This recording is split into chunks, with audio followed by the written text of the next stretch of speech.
Well,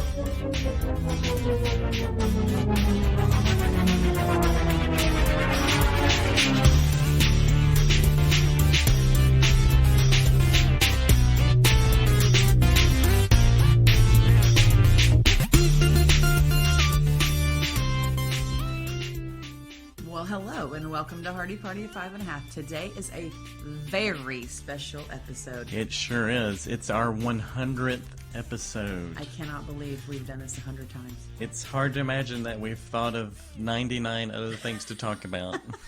And people have listened. I know. It's weird, right? And we have done this.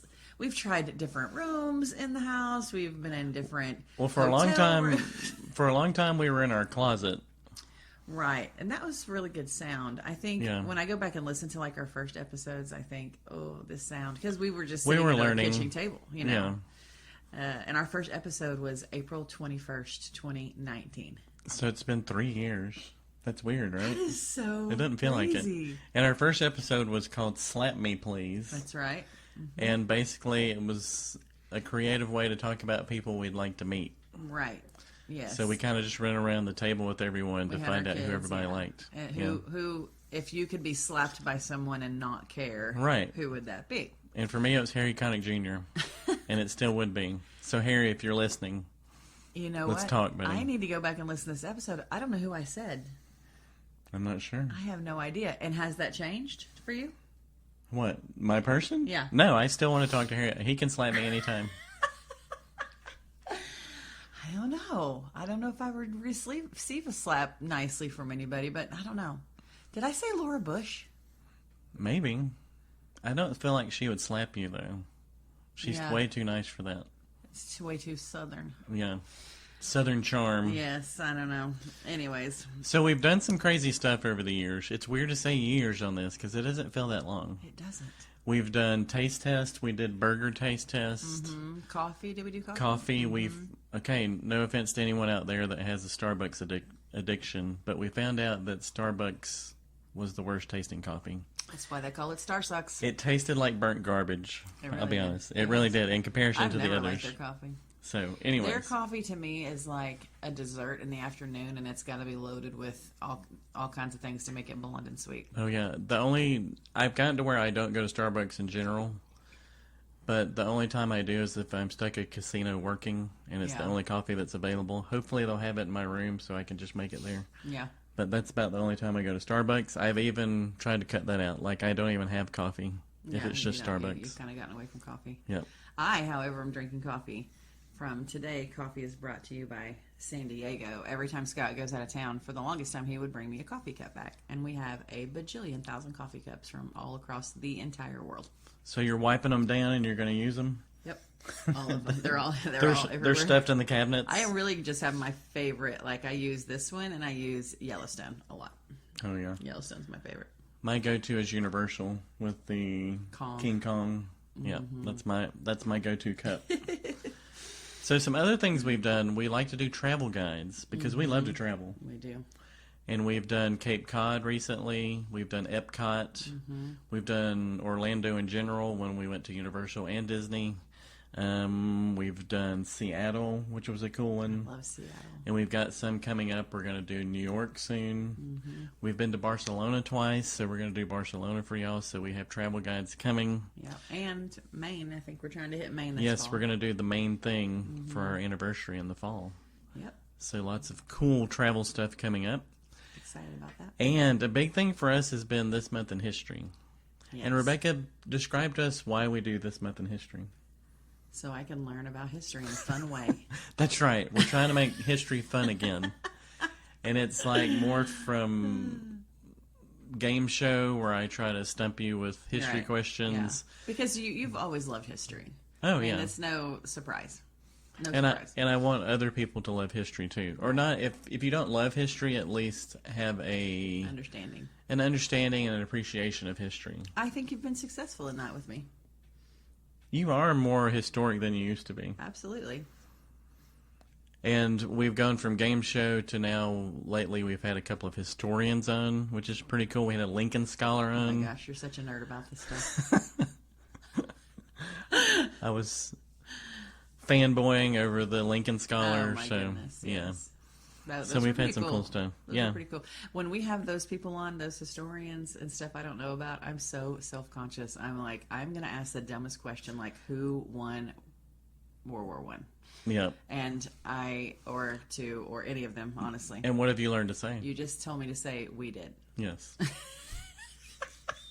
For most of them, it works that way. That keeps me out of trouble. Right. So it doesn't sit in my mind like linear, and I don't understand why I can't figure it out. And I can see the fear in your eyes when we're on with the history person. Yeah. You know you're the go-to person. If there's any question, you've got to bail me out. But when we talked to Donald Moat about makeup and hair, I was like, sit down, honey. Let me ask these questions. I didn't even know what y'all were talking about. So I have my lane. It's just not history. Right. Which is, we complete each other. Yeah, of course. Oh, isn't that sweet? One of my favorite episodes, we've kind of gone back and looked at, the 99 other times we've sat and talked. And one of my favorites was race relations with Larry Turntine, one of our friends, where we just talked about, black and white race relations. Yeah. And we were able to... We talked about some hard stuff on that episode, and it was cool to be able to do that with Larry, and that's really from just having fun. I think when we started the podcast, it was just, let's have fun and talk about stuff. And I think kind of what it's turned into for us is it's a community where we can, like, we're at the coffee shop and we're sitting down and we're talking about things. Yeah.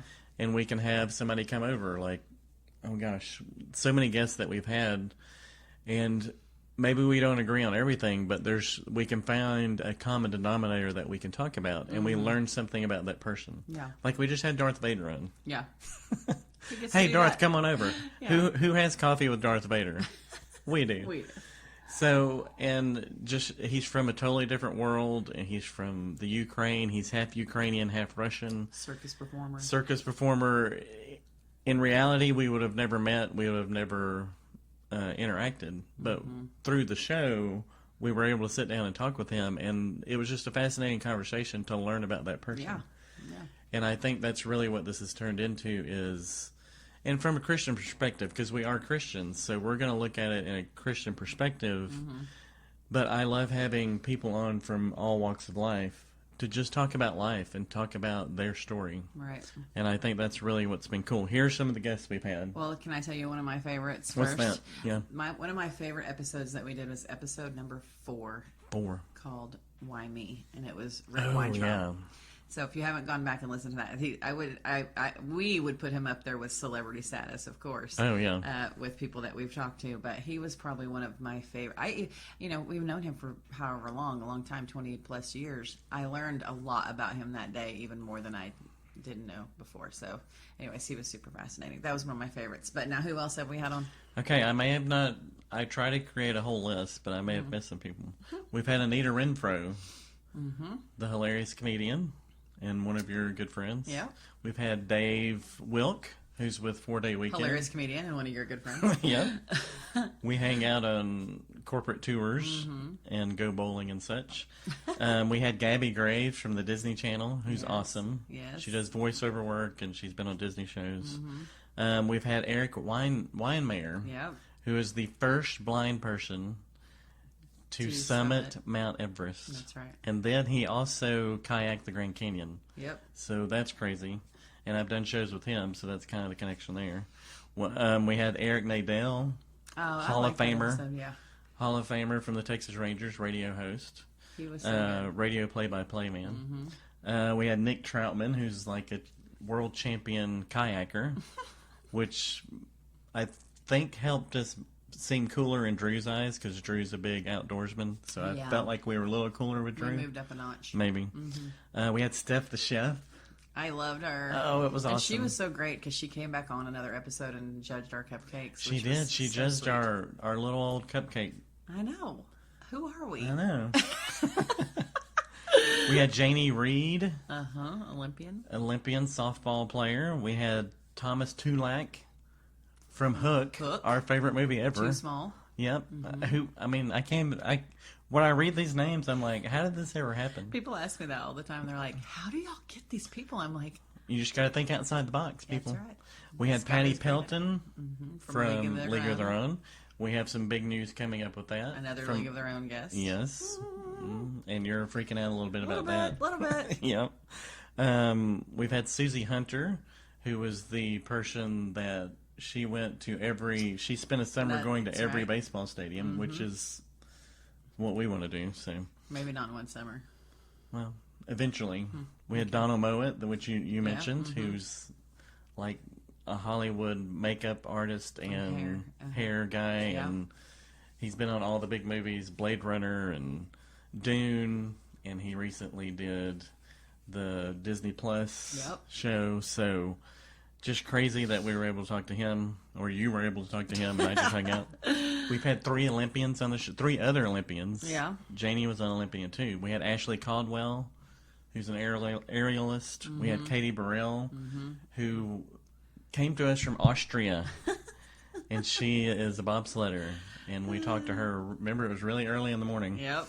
And we talked to Elena Myers-Taylor, who's like the legendary Olympic winter, like bobsledder legend. Yeah, bobsledding queen. Yes. We had Lada Silva Cabina from The Chosen. one of our Beautiful. favorites. Yes. She's just an awesome She's so person. great. Yeah. If you don't follow her on Instagram, you should follow her. She just does some cool stuff. Yeah. She's very real, real to follow. Like She's in Rwanda right now doing a mission trip. Yeah, So so that's cool. pretty cool. We had Bob Kendrick, who's one of the funniest people we've ever met. he's the president of the Negro League Negro League, Museum right, in Kansas City. Mm-hmm. We had Jim Buffington, who shared his story, which is an amazing true crime story. For Bridges to Life prison ministry. Yep. We had Emma Crow from Music Man. And you totally freaked me out on that one because as soon as we finished that episode, we traveled to New York, went to the show, and met Emma at the stage door. That's right. That was crazy. Sniff Spots, which is one of your favorites, David Adams. I talk about that every day. And then we mentioned Harold Holzer, which is the Lincoln Scholar that I was fanboying over. We've had Darth Vader. Demetrius? No. I can't even believe he was on. Demetrius Petresky. If you haven't listened to that episode, it's so funny because he's like, I'm doing my best with my voice today, but I've been swallowing flaming swords all morning, practicing with them. And so sorry if my voice is scratchy. Well, and then we usually start out with our guests, we're like, what was your childhood like? And he's like, I can't remember any of it. I've had too many concussions. So that'll just give you a teaser of what. And he talked to us about how he's worked to regain his memory. So that was even cool. That was unexpected to even talk about. Yeah. And then our last episode, which was 99, which is hard to believe, was Amy Heflin from Top Gun. I have gotten so many texts about that episode. I know, it's crazy. She's so good. Yeah. Yeah, it was. And She's like an American hero, really. Really. Because she served our country, and now she's, I can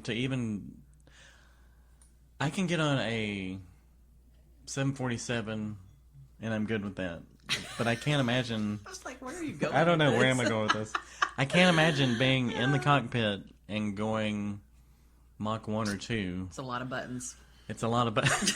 It's a lot of buttons. And it's not like causing me stress just thinking about that manual. Well, it's not like Star Trek where you can just punch any button you want. You have to punch the right button. Yeah.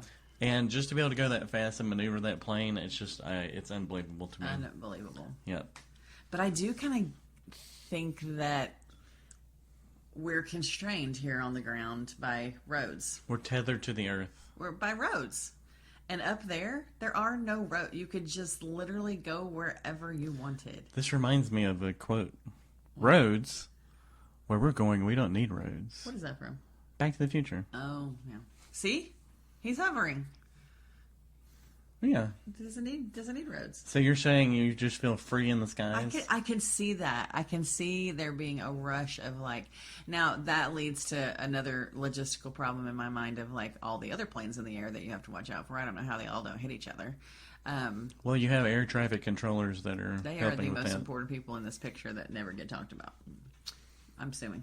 But that to me, I could see the freedom in that. Like you're just up there, you're not constrained by, hey, look at those mountains over there, let's go see them. And then you think, well, what roads go over there? And then you have to pull up a map and you're on the ground. But if you were in the sky, you'd be like, hard right. It just goes, That's how it sounds. In a plane, that's how it sounds. Well, yeah, we used to be tethered to our maps goes, I know. but now Oh we're my tethered gosh. to our GPSs on our Yes. phones. Maps goes were so dangerous. You had to look at them while you were driving, or pull over and try to memorize everything. Write down a little list of. A7. We're going right there. It's like a chess game. Well, yeah, it was like a board game in the middle of trying to find something. Yeah. But then what I've noticed with GPS and what people do, and I had an Uber driver. I actually take Lyft. I don't take Uber anymore. That's a long story we'll talk about later. That'll be episode 105. I would like that. Well, I took a Lyft the other day, and, he's got the GPS hooked up that should be giving him the quickest route. Mm-hmm. But he sees the traffic. And see, that's what happens. We use our sight, we use our senses, and we see that the highway ahead of us is slowed down. Mm-hmm. So he turns to me and goes, I know a better way. And I'm like, oh, gosh. I had plenty of time to get to the airport, so I wasn't too worried. But I knew as soon as because I've done that myself. I've seen the traffic. My GPS has told me to go that way, no matter what I'm seeing. And you know a faster way. And I was like, it's got to be faster. So he ended up getting us 5 minutes slower there because he went through a residential area that ended up stacking up. Because everybody else had the same idea. Probably. Mm-hmm. So if we'd have just gotten on the highway that looked packed, we probably would have just gone through there really quickly. Yeah. But anyways, I digress. GPS typically knows best. They do. Mm-hmm. There was that one time though. Do you remember this story? No. I was trying to take the kids to the movie, and it was in Grand Prairie. Oh, yes. This was years and years ago, mm-hmm. like when iPhones first came out, like pretty long time ago. Yeah. So I put in my GPS. I was trying to get to this theater. I couldn't remember exactly where it was. So we're driving around, and we end up, and my GPS literally was talking to me and said, please pull over, park the car, and walk to your destination. And I'm like, what? And I've got the kids in the back of the car. So I pull over to this open field in Grand Prairie, and it's telling me to walk across the field. And I'm like, there's nothing here. So that was the one time where GPS did lead me astray. Very astray. So then I just had to go old school. It's like some kidnappers got into your phone and were like, walk into this country. Right, walk into this forest in Grand Prairie and we'll find you. Oh my goodness. Well, then I had to go rogue. I had to go old school and turn everything off and just find it myself. We finally found the theater. So there was that one time that GPS let me down. They did. They let you down. They've come a long way since then. So we have had, this is our 5th season. It's been 3 years and 5 seasons because we usually try to do about 24 episodes a season, kind of like a TV season. Yeah. So that we can get a little break, maybe sometimes we've gone a few months and taken a break, but usually after a few weeks we're ready to do something. Yeah. So that's kind of how it's been. So 3 years and 5 seasons, and 99 times we've sat down to talk. It's just crazy to me. And if nothing else, this is great for our kids and grandkids to have audio, video recording of us being crazy. Yeah. Being ourselves, actually. Very much ourselves. They can play this at our funerals. That's right. So, in honor of our 100th episode, of course, we had to look back at history because that's kind of where I go in my heart. Yeah. I'm a historian at heart, I guess. We've decided to go over the top 10 things that turned 100 this year in 2022. Yeah. So the top 100 things that turned 100. The top 10 things. The top 10 things. That turned 100. That turned 100. So these were all birthed in 1922. They were birthed? Created? Yeah. Whatever. It's not the top 100 things that turned 10 years old. We don't have time to do that. It's the top 10 things. Yeah. That turned 100. So I'll go first. So, number 10. Number 10, State Farm. Like a good neighbor, State Farm is there. We have given them a lot of money over the years. We don't use them anymore, but no, we don't. use them. Sorry, State Farm. Yeah. So, sorry, Jake. Right.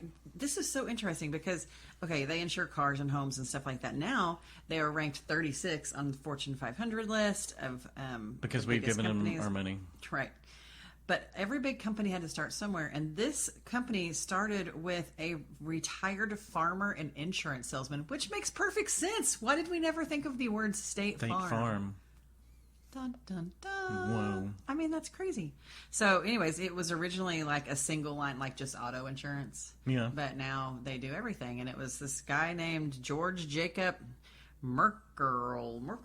Merkel? Yeah. And he was a retired farmer and insurance salesman, which is the perfect marriage for something like State Farm. I thought that was so interesting. Well, now we have farmers insurance too. So farmers like to get insurance. They do. Whoa. Why? Do they know something we don't know? I don't know. Probably. About? They know an easy way to make money off of people. They're smart. They're smarter than the rest of us then. Insurance, you got to have it, but you can't really use it. Yeah, because it doesn't cover anything you're ever going to need. Right. Oh, gosh. That could be a whole nother See episode. line 157 for the exemption of that. Yep. Yeah. Okay. So number 9 on our list is Jaguar, which is our favorite car is Jaguar. Yeah. Yeah, It's probably not now for me. Well, I don't know. As The a newer kid, ones are it nice, was but yeah. growing up, like that was the car I wanted. So in 1922, William Walmsley and William Lyons, they founded a company called the Swallow Sidecar Company. Why didn't they name their car the William? I mean, that sounds very prestigious. Oh, that's kind of cool. The William. Yeah. Their names are both William. Well, it would later become known as Jaguar, but originally they manufactured the sidecars for motorcycles. Mm-hmm. So kind of like Indiana Jones and what's the last one? Crystal Skull? No, not that one. The one before with Sean Connery. But that was the last one. I know. Well, the last good one. Because most people don't think Crystal Skull was that good. I enjoyed it because I like Indiana Jones, but it was the one with Sean Connery. I have no idea. The Last Crusade. Okay. When he's in the sidecar and they're driving around. I think of Hagrid's at Universal. Oh, yeah, the best ride ever. Mm-hmm. Speaking of Universal trips. So they did sidecars for motorcycles. In the 30s, they expanded to make cars. Now, guess what the name of their car was? Again, they didn't go with William. What's that? They went with SS Cars Limited. Why? So this became a problem, huh? I don't know. Maybe they used Swallow Side and just made it SS, maybe. Oh, yeah. But that became a problem because in the 30s and 40s you had Germany and Adolf Hitler and the Nazi Party, and SS was their special troop. Oh. Their top secret troops that did some really awful things. So they didn't want to be called SS. So in 1945, because of that context of the World War II issue, they changed their name to Jaguar. And that's how we got the name. Well, what about like the Monte Carlo SS? And wasn't there like a Trans Am, a Camaro SS or something like You're that? talking to a non-car guy. Oh, okay. You've gone Brady, past my abilities. Brady, we need your help. We need Brady Looney in the house, please. Because Emergency Monte phone Carlo call. does that stand for supersonic? I mean, like what? Probably. Remember my sweet Monte Carlo I had, the 1979 Monte Carlo? And the felt was falling off the top of the ceiling. And you stapled it back up there? Yeah. Mm-hmm, I remember. That's how you fell in love with me, babe. Actually, didn't you used to store a comb or something up there? It was a pick. A pick. Oh, my gosh. Because I used to poof my hair. How could you not fall in love with that? You're only human. You picked out the little furry curls in the front. Oh, my yeah. goodness. My poof ball in the front. Okay. Yep. Number 8. The blender. You have wow. this guy named Stephen Poplawski to thank for like smoothies, margaritas, puree, any kind of thing that you're putting in a blender, because he, in 1922, patented the first blender, which featured its trademark, like the spinning blade at the bottom. Like that was the trademark. Oh, yeah. Yeah. And so it was developed by the Arnold Electric Company, but then it was redesigned and improved upon in the 1930s. I mean, can't even think of a time when we didn't have a blender, obviously. Like I that don't just even seems think so about weird. it. Yeah. I feel like it was just there. Think about all the kitchen gadgets you take for granted. They all Like came it was from somewhere. Like the blender's been there since the beginning of time. Basically. But it's only been 100 years. Right. It's funny how you have these appliances and stuff and you never think of where they came from. I know. that they were birthed by someone. They were birthed by someone. Yes, that's pretty cool. Okay, now this next one, what are we on? 7. Number 7 is the transatlantic fax. Who knew? I did not know that we had fax machines as early as the mid-19th century. Can I ask a question? Whoa. What? What does transatlantic mean? Like across the ocean, from England to... That makes a it lot was of sense. probably from London to New York, I would imagine. Okay. But when you think of faxes, you think of the 70s and 80s when we started getting faxes, and no one uses them now because we use email and text.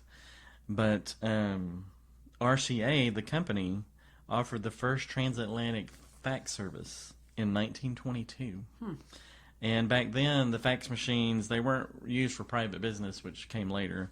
They were used for newspapers transmitting photographs back and forth for big news stories and for weather service to send maps back and forth. So who knew that we had faxes back in the 1920s? I had no idea. Another thing the government didn't tell us. Dun, dun, dun. There's that. Let's do an episode on all the things the government has not told us. We're going to become a conspiracy show all of a sudden. Oh, I can dig that. We could do. It'd be cool to do like an Area 51 show or something to talk about these crazy. We might have to go to Area 51. I know. We've been to Roswell. We have. Okay, number 6, radio commercials. So Again, radio, that just seems like something that's always been there. Radio was still new in 1922, and it had just transitioned from like amateur operators and handmade or like homemade receivers to a corporate enterprise, like just before that. But when this radio station in New York City aired the first radio commercial ever, radio would never be the same. What was it? What do you think they advertised? Cigarettes. No. An advertisement for Queensboro Realty. Realty. Realty. And it cost $100 for 10 minutes. That's a lot of money in 1922. Like a lot, yes. Yeah. That seems like a lot of money. I wonder how much it is now. Like Super Bowl ads for TV are like $1 million for 30 seconds. That is at least crazy. Yeah. So Doritos is banking. Doritos is banking. And wasn't it? Do you remember the weird Quizno ads from Super Bowls past? I forgot about Quiznos. Where they had those. They still around? Well, they probably died out because remember they had the creepy rat things that were singing a song on their Super Bowl ads, and after that you didn't hear much about Quiznos. Who wants a rat singing about your food? I don't know. It was weird. That's what everybody said. Avoid mixing those things. Yeah, usually. Right. Makes perfect sense to have them singing about Kias. The gerbil cars or whatever. Oh yeah. You want this or that? You can go with this. Or you can go with that. Thanks. You bring my hip hop quotient way up. Yeah. Well, you bring my history quotient way up. We each have our place. That's right. Okay, so number 5. This one's pretty cool. This one is from Ralph Samuelson. And he was 18 years old and he was in Minnesota. And guess what he invented? What did he invent? Water skiing in 1922. In Minnesota? In Minnesota. Okay. He got the idea to ski on the water in the summer of 1922. So he first tried regular snow skis, and then he tried pieces of a barrel. Like, they call them staves. I didn't even know that's what you called pieces of a barrel. So he tried that on the water. Because they were probably curved a little bit. Yeah, they were curved up so that he could stay up on top of the water. Because you know what happens when your toes go down in the water on skis? You sink. You face plant. Well, yeah. I like to call it It's not sink. just sinking. It is like a full force slam face first into the water. Not that I know. Not that you've ever done that. I don't think I've ever really water skied. What? I don't think I have. You've never gotten up on We've done the boogie board thing, but I don't know that we've done water skis. Interesting. That's something I need to put on my bucket list. I was a child. I've never done it again. So he finally had success with 2 8-foot-long planks of wood. He curved the planks' ends upwards so he could stay on top of the water. He used a leather strap to hold his feet in place. So dangerous. This is what happens when kids are left alone. That's right. Look at all the things that were created. Yeah. When From unsupervised children. When it gets quiet, Ralph's up to something. You gotta go see what he's Strapping doing. some barrels on his feet. Yep. He fashioned an iron ring and sash for his makeshift connecting rope. Oh, he leaned my back with the gosh. ski tips pointing up, and the rest is history. Who's driving the boat? I don't know. Probably his dad. I don't know. Or his little brother. his 12-year-old brother. Yeah. Well, the problem with Ralph is he didn't patent his idea, so he made poor no money Ralph. off of this. Aw. He is known like as the person that invented it, but he never made a dime. Aw, that's so Sorry, sad. Ralph. Sorry, Ralph. Yep. Okay, number 4, the NFL's official name. What we now know is the NFL started in 1920, but the American Professional Football Association, as it was originally called, rebranded itself as the National Football League in 1922. Not only was the shorter name snappier, but the new NFL was also incorporated like some rule changes, which this is a big one that's still today. Teams are no longer permitted to enlist the help of players still in college. As the NFL attempted to differentiate itself from the much more popular game being played in front of tens and sometimes hundreds of thousands of spectators on university campuses. Can you imagine a world where there is not college football? When did that start? College football was, just like you said, it was much more popular than NFL. Yeah, that's what I'm saying. They were fighting against college football to gain some relevance. When did college football start? A long time ago. That'll have to be a whole new episode. Yeah. So But at college the football's time- been around way before 100 years. Yeah. And then they tried to start making it professional. Well, you had like Jim Thorpe back then. All these college stars were like American heroes, like This falls into national history heroes. for me. Yep.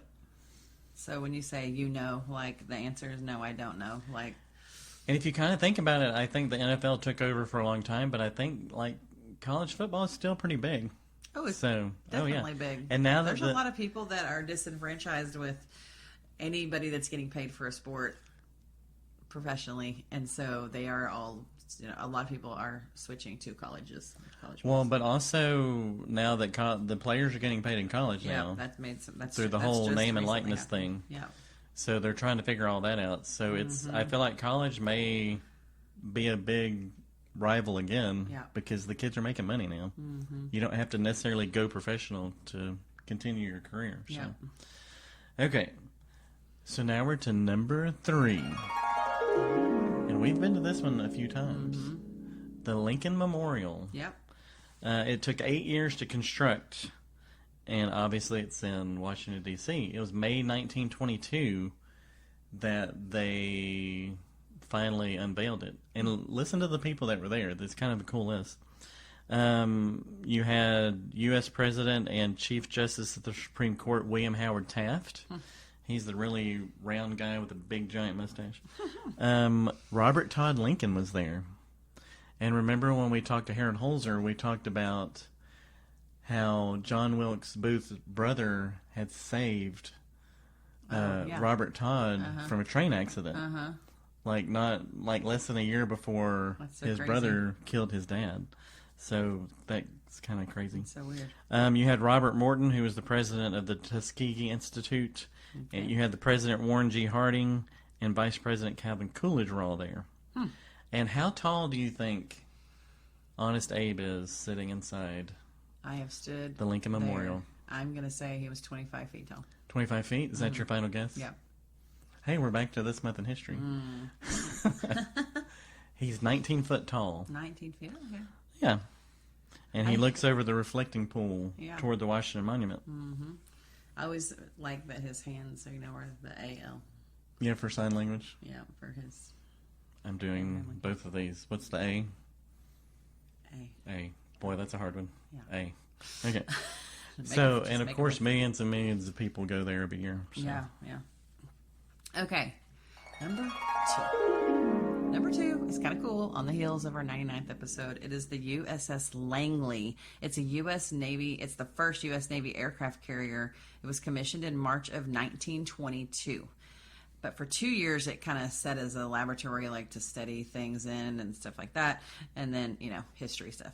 And then They weren't it quite was sure they could do it, developing yeah. vital and important equipment. Okay. And then in 1924, the ship was finally ready to join the U.S. Naval Fleet. And so this is the first, aircraft carrier. Like That's Top Gun. so cool. I know. So cool. On the heels of our very last episode 99 with Amy Heflin, Navy pilot. That's super cool. Well, and it's hard to believe that was 1922 as well. Like, that's a long time ago to have aircraft carriers. Yeah. So, Landing on a ship. I know. Can you imagine? Little biplanes hovering in and landing. No. Probably, It's so crazy. I would say it was safer back then, but it probably wasn't. Probably like, wasn't. The actual mechanics of the planes were probably a lot less stable. You're right, but also planes now are more powerful, wouldn't you say? Oh, definitely. So- by far. Now you have to stop On a something dime. even more forceful coming at you. Again, crazy. When they all run out there with the net and they crisscross the thing, I'm like, what? Y'all about to be all pulled up in the air. I don't understand that. I don't understand how that works. Do you know what I'm talking about? When they come, like when Tom Cruise comes in and comes for a landing and it hooks it on the little, Yeah, but there's... we call it a rope, but there is a case or two where that's not working. right, and then And they have a net too. They yeah. throw a net. Okay, 20 people holding back a jet? Well, maybe it has something to do with inertia and I need to talk to Amy again. all that good stuff. We need a scientist. I in don't here. like your answers, and I would like to speak with Amy again. Can you call Amy? Okay, speaking of, before we get to number one, we need to talk about one of your favorite interviews ever, and that is Scooter McScoops. Oh, goodness. We can't talk about 100 episodes without talking about Scooter McScoops. Where has he been lately? Well, I think we're about to find out. Okay. Because I found a number for him. He has a top secret number. All right. He carries around a rotary phone, I think. If you don't remember Scooter McScoops, he's our 1920s newsman who has showed up every now and then to help us with some late breaking news or some history things. And he's just no nonsense. Yeah. Like, he's the old school, like, just the facts, and really the character is it's kind of to go back to maybe how the news used to be. Again, we say the news used to be this way, but news and newspapers have always kind of manipulated people to a certain degree. I mean, you think of the Spanish-American War was kind of generated by William Randolph Hearst and his newspaper and all that. Anyways. I mean, I was thinking that too. Yeah. Didn't that come to mind when you think of that? Yeah. So this character came about as kind of a funny way to look at news instead of, because it seems very negative now when you hear the news and everybody's kind of complaining and you kind of dog each other when you're talking news now, the news people do. So we found Scooter McScoops. Yeah. And he just seemed like, Correspondent on the ground. yeah, the old school, like, just the facts man. So let's see if you can ring him up real quick. All right. Let me see. Got his number here? Yeah, I sent it to you. All right. I got it. Hey, Scooter. What have you been up to these days? Hello? Hello? Hello? Do we have a good connection? Can you hear me? Where are you? I can't tell you where I am. All I can say is I'm just outside of Rome, Italy. Oh. But I can't say where I am. And what has taken you to Rome, Italy? I can't tell you that. If I tell you, I'd have to kill you. Oh, it's classified. We But call yes. that classified. Classified, yes. But I will say that I'm working on a story for Hardie Party of 5.5. Of course you are.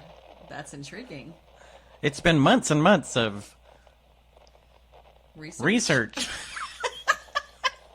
Months and months of research, clandestine activities. And it's going to be a big story. I'm going to blow it wide open. Okay, well, we are looking forward to hearing from you on that. I can't even tell you what it is, but I will say You're in Rome. I'm in Rome, just outside the Vatican. Oh, okay. Scandalous. Oh. And I will say it has something to do with Leonardo da Vinci. Oh, fancy. That's all I can say, but I will say that it has to do with an art piece by Leonardo da Vinci. Ooh, did it go missing? Perhaps. Ooh. Okay. I can't really say, But you said. but I will say that some call it the Lost Leonardo. Okay. All right. That sounds intriguing. It became the most expensive painting ever sold. Mm-hmm. But now I can't get anyone to talk about it. And the painting is missing. Oh, goodness. Sounds scandalous. Something's up. Something's not right in Denmark. Something smells fishy to me, Mrs. Hardie. Well, you keep your nose to the ground over there in Rome, okay? And we Uh-oh. look forward- Uh-oh. They're coming after me. I gotta go. Okay. Okay. Be safe, Scooter. Until next time, Scooter McScoops, signing off. Okay. Well, that was unusual. I'm glad that we got to talk to him. And sounds like he's up to no good. I hope that we No, get he this- sounds like he's up to a lot of good. Well, maybe, but he might get in trouble. And Oh, he's I always in hope- trouble. I hope that we find him again safely. You know, when you're getting the big stories that nobody wants to talk about, there's going to be trouble. Yeah. You know what I'm saying? Yeah. But I appreciate him. And we don't even know where he's at. Yeah. Like, Really. it's funny that he acted like he couldn't tell us, but then he kind of told us. Yeah. So maybe he's trying to throw us off, though. Uh-huh. Maybe he's not really in there at Rome, all. Italy. We'll have to see about We'll that. have to see. So Stay it's good to tuned. hear Scooter. Stay It's tuned. been a minute since we heard from him. That's right. I know. He's kind of an older gentleman, so I didn't know if he was still with us, but apparently he's still Still alive and kicking. doing his reporting job. Yep. I can't wait to hear what he has to say about all that. I know. Hopefully next time. Hopefully we'll see him again one day. Okay. So yeah, we couldn't go through the 100th episode without talking to Scooter. Right. You know? Bring him back. Yeah. Okay. So number one Number one. on the top 10 things that turned 100 this year. And no, it's not Izzy our dog. Actually, what's 7 times 15? Let's add this see. up. 7 times 15. Our little Yorkie is, we think, 15 years So old. 15 Times 7. Somebody listening's already done this math. 105. 105. So we could have She was. we technically could have put Izzy on the list, but our number If she's one 14 thing. and a half, she would be right about 100. I know. Anyways. Wow. No Okay, wonder she's number one. No wonder she's angry. Okay.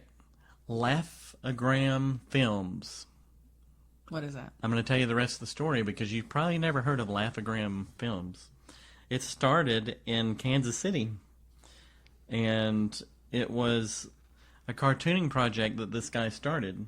He animated stuff, and he was commissioned to do like in at the movie theater there used to be intermissions, so he would do little shorts for the intermission to kind of fill time, and people could go get their concessions and they could watch a little cartoon. Well, it got bigger and bigger, and he used to do it for a theater called Newman Theaters in Kansas City. But then he started doing like fairy tales, animated fairy tales. Do you want to know who this person was? Yes, I do. For Laugh-O-Gram Films in 1922. Laugh-O-Gram. It was Walt Disney. Wow. So that's how he started in 1922. His company got bigger and bigger, so he ended up moving out to California. Yeah. And we kind of know what happened from there. Yeah, for sure. So Laugh-O-Gram Films That is so crazy. are 100 years old, That is very interesting. I love which that. now Disney owns the whole world. Yeah, basically. So it's kind of worked out for him. Didn't really work out for Ralph and the water skiing, Nope. but Walt had I guess he had a better business sense than Yeah, he must have put some patent on some things. a little bit, you think? Like a mouse. Yeah. So there you go, the top 10 100-year-old things. Yes. Well, I cannot wait to do this 100 more times with you. Let's do it. Let's do it. I think it's going to be fabulous, and we still have a lot of life to live and a lot more things to discuss. Well, don't we? I think so. We have a lot, and we actually we have a lot of guests coming up that are going to be pretty fascinating. Woohoo! So Yeah. the ball keeps rolling. Thanks for sticking with us, and we hope to stick with you for a lot of more years to come. Like a lot. This sounds like a bad cold you can't get rid of. I'm I'm just thinking, how long will we be able to do this? And I don't know. this is like the sweet spot of life to me. Like we are able-bodied, mostly able-bodied. You're very able-bodied enough to get around and do things. Yeah. We actually have the funds because our kids are more self-sufficient and we're not paying for their things as much. They're kind of going off the payroll. I feel like we got another 20 years of podcasting in us. Yeah, at least. I feel like we'll do it until we're no longer. Yep. We'll be talking about something somewhere, even if nobody's listening. Oh my goodness! Well, We'll be at a coffee shop with mics that don't work, sitting at the coffee shop, asking people to come over to talk to us. Yeah, just to come talk to us. That's right. Well, I wouldn't pick anybody else to do this with, Hardie. We need to do the heart thing. I'll do the heart thing. All right. Well, hope you enjoyed this 100th episode. Hardie Party of 5 and a half, over and out. We'll see you next time. Hopefully.